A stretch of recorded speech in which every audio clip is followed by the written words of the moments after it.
lalabas kami ng maayos ang kamay niya. Ibalik nila sa dati yung kamay ng anak ko, yun lang yung nidedeman ko.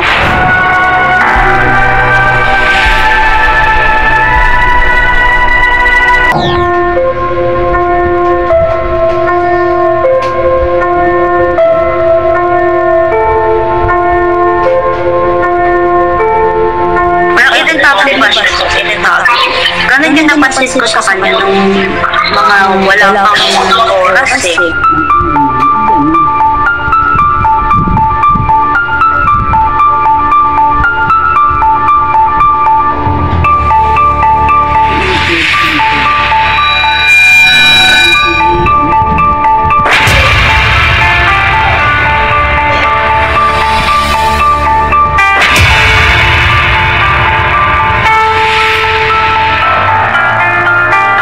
Kasi ang bilis ng pangyayari, hindi ko na nakita ko na lang gano'n na eh.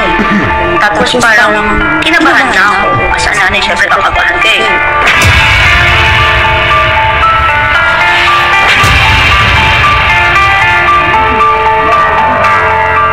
Nagtanong ako, doon ako naiinis eh. Kasi ang sagot lang nila sa akin, Mami, normal na pumutok ang ugat ng mga baby dahil maninipis. Hindi normal yun sa akin.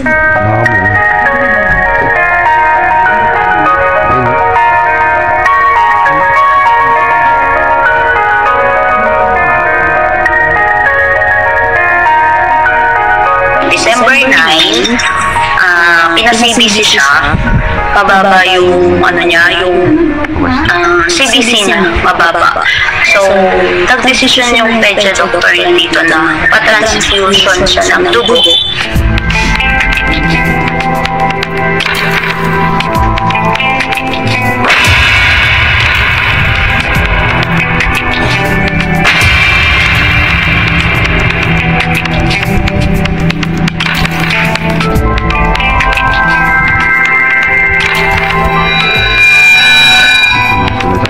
Inalis nila yung sa gastos, tapos hindi man lang nila chinek kung okay pa yung kamay.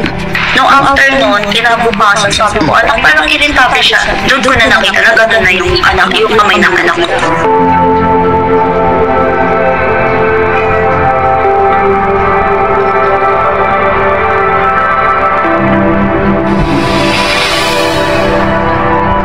Pumasok kami dito na maayos yung kamay ng anak ko, lalabas kami ng maayos ang kamay niya.